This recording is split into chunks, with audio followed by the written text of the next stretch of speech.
बचपन में मैं बहुत दुबला हुआ करता था एंड उस वजह से मेरा जो कॉन्फिडेंस लेवल था वो बहुत निगेटिव वे में था। एक लंबा और दुबला होने का गम मैं समझ सकता हूँ, क्योंकि आप कितना भी अच्छा क्यों ना दिखो बट सामने वाले को आप एक स्केलेटन ही नज़र आने वाले हो। सो वो कमी को पूरा करने के लिए मैंने पिछले 1.5 साल पहले पहली बार जिम में कदम रखा था एंड मैं अपनी ट्रांसफॉर्मेशन और बेटर कर सकता अगर मैं ये कुछ कॉमन मिस्टेक्स ना करता। सो उससे पहले बी लेटेड हैप्पी दीपावली एवरीवन। अगर आप चैनल पे नए हो तो सब्सक्राइब कर दो। मैं चाहता हूँ कि आप भी मेरे साथ खुद को ट्रांसफॉर्म करो।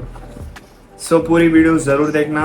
आज की वीडियो में हम बात करने वाले हैं 5 ऐसे कॉमन मिस्टेक्स की जो हमको अवॉइड करना चाहिए हमारे स्टार्टिंग ऑफ जिम करियर में। इस वीडियो में जो मेन मिस्टेक है वो मैं सबसे लास्ट में बताऊंगा वीडियो के, जो ज़्यादा हमारा टाइम वेस्ट करता है। मेरे हिसाब से जो 5वीं कॉमन मिस्टेक है वो है फॉलोइंग ब्रो स्प्लिट। मतलब अगर आप बिगनर हो और आपने अभी अभी जिम जाना चालू किया है तो ये टाइम पीरियड आपके लिए बहुत ब्लेसिंग टाइम पीरियड है, क्योंकि आप ज़्यादा गेन कर सकते हो, which is called as newbie gain. अगर आपको पता नहीं न्यूबी गेन्स क्या होता है तो मैं बता दूं, न्यूबी गेन्स वो टाइम पीरियड होता है जो टाइम पीरियड में आप ज़्यादा मसल ज़्यादा स्ट्रेंथ गेन कर सकते हो कम से कम टाइम पीरियड में। इन माई केस मैंने अपने स्टार्टिंग की जर्नी में ये ब्रो स्प्लिट फॉलो किया था। बेसिकली अगर नहीं पता आपको ब्रो स्प्लिट क्या होता है तो मैं बता दूं। ये बेसिकली एक एंशिएंट ट्रेनिंग प्रोग्राम है जिसमें हम पर डे सिंगल मसल को ट्रेन करते हैं। जैसे मंडे को चेस्ट, ट्यूसडे को बैक, वेडनेसडे को लेग्स, सो अगर आप ये कर रहे हो तो I suggest you to stop this. आपको ये करने में रिजल्ट दिखेगा बट जो लेवल का रिजल्ट आपको दिखना चाहिए वो लेवल का आपको रिजल्ट नहीं दिखेगा। अब बात करते हैं सोल्यूशन की। अगर आप कंप्लीट बिगनर हो तो पहले 2 हफ्ते आप फुल बॉडी लो इंटेंसिटी के साथ वर्कआउट परफॉर्म करो। आफ्टर डैट आप हर हफ्ते अपने मसल को एटलीस्ट 2 बार ट्रेन करो। मैं आपको ट्रेनिंग स्प्लिट दे दूंगा, आप वो फॉलो कर सकते हो। ये रहे हमारे 5वां मिस्टेक। अब हम बात कर रहे हैं हमारे चौथे मिस्टेक्स की, जो है ego lifting. Ego lifting basically मैंने किया ही होगा अपने लाइफ में एंड मैं आपको बता दूं, आप दूसरे को देखते हो हैवी वेट मारते तो आपके अंदर भी एक सेल्फ डाउट क्रिएट होता है कि वो हैवी मार रहा है, मैं क्यों नहीं मार रहा हूँ। बट सबका अलग अलग पर्सपेक्टिव होता है। किसी को पावर लिफ्टिंग करना है, किसी को बस एक एस्थेटिक बढ़िया फिजिक मेंटेन करके रखना है। वो चीज़ मेरे हिसाब से कंपेयर करना अच्छी बात नहीं है, क्योंकि अगर आप पावर लिफ्टर हो तो जाहिर सी बात है आपको वेट के साथ ज़्यादा हैवी जाना पड़ेगा। बट आप एक अच्छी फिजिक बनाना चाहते हो, एक मेंटेन फिजिक बनाना चाहते हो तो आपको ज़्यादा हैवी नहीं जाना चाहिए, ना तो आपको ईगो लिफ्टिंग करनी चाहिए। अगर आप ईगो लिफ्टिंग कर भी रहे हो तो आपको बहुत इंजरीज हो सकती है, सीरियस इंजरीज, जो आप अपने गोल से डाइवर्ट हो सकते हो।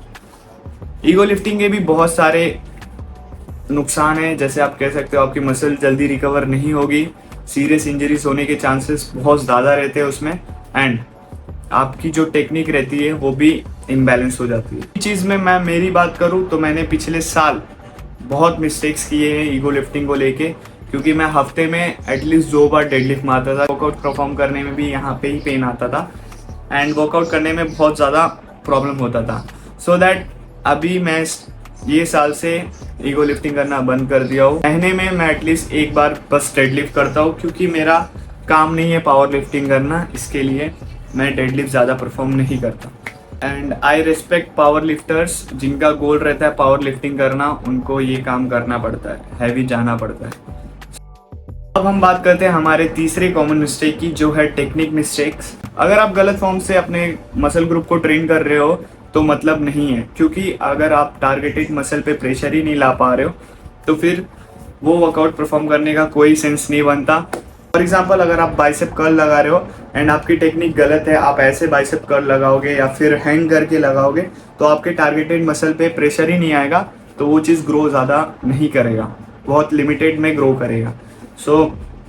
आप कोई भी वर्कआउट परफॉर्म कर रहे हो, ट्राई किया करो आपकी टेक्निक अच्छा रहे, आपका फॉर्म अच्छा करे। फॉर एग्जाम्पल, अगर आप बाइसेप लगा रहे हो तो आप यहाँ पे जाके होल्ड करो अपने बाइसेप को, ताकि मसल पूरा कॉन्ट्रैक्ट हो एंड देन आप छोड़ो, ताकि आपको अच्छा कॉन्ट्रैक्शन फील हो आपके मसल ग्रुप पे। टेक्निक बहुत इंपॉर्टेंट रोल प्ले करता है मसल ग्रोथ के लिए। प्रॉपर टेक्निक रहेगी तो अच्छा मसल ग्रोथ होगा। हमारी जो दूसरी कॉमन मिस्टेक है वो है नॉट ट्रेनिंग हार्ड इनफ। ये चीज़ में जो सेकंड पॉइंट को मैं पॉइंट आउट करता हूँ वो है ट्रेनिंग टिल फेलियर। अगर आप फेलियर तक भी ट्रेन नहीं करोगे अपने मसल ग्रुप को तो भी ज़्यादा इम्पैक्ट नहीं पड़ेगा। ये चीज़ मुझे पहले नहीं समझ में आती थी। मेरा माइंडसेट यही रहता था कि मैंने 12 रैप परफॉर्म कर लिया, बस मैं फ्री हो गया, मेरे मसल ग्रोथ होंगे।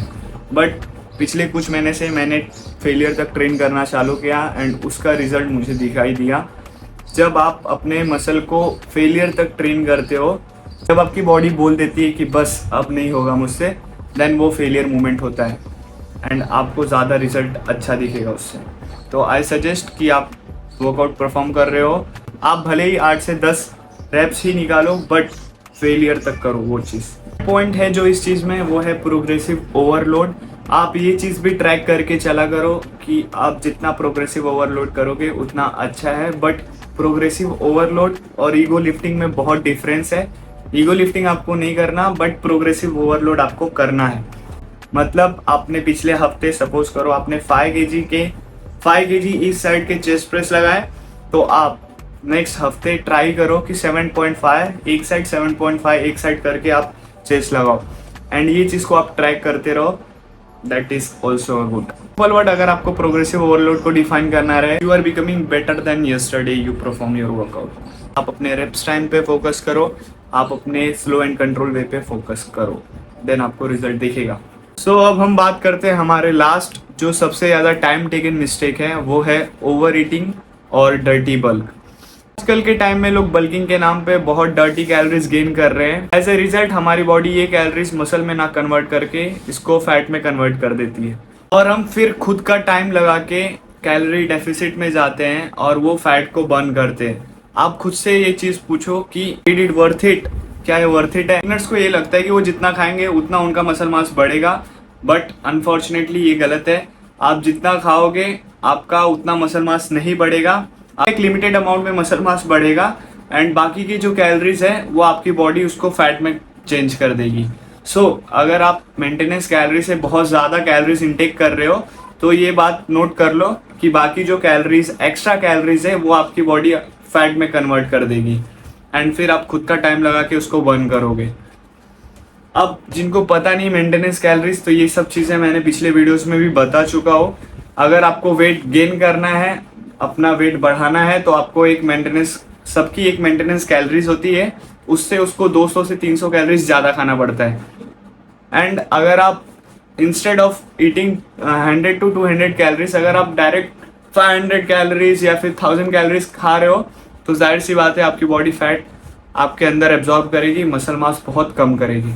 एंड सेम एज रिवर्स, अगर आपको वेट लॉस करना है तो आपको आपकी मेंटेनेंस कैलोरीज से कम खाना पड़ेगा। तो ये रही सम कॉमन मिस्टेक्स जो आपको अवॉइड करना चाहिए। अगर आप, मैं सजेस्ट करूंगा कि अगर आपको गेनिंग करना है तो एक लिमिटेड अमाउंट में करते रहो गेनिंग, मसल मास पे फोकस करो। ज़्यादा फैट लेके आपको क्या मिलेगा? एट द एंड आपको वो चीज़ बर्न करना ही पड़ेगा। तो कम खाओ, आपको स्लो प्रोसेस में आपका ग्रोथ दिखेगा, बट अच्छा ग्रोथ दिखेगा। तो बस आज की वीडियो में इतना ही, मिलते हैं नेक्स्ट वीडियो में। Thank you for watching and अगर आपको कुछ डाउट वगैरह रहता है तो कमेंट सेक्शन में बोल दिया करो, आई विल सॉल्व इट।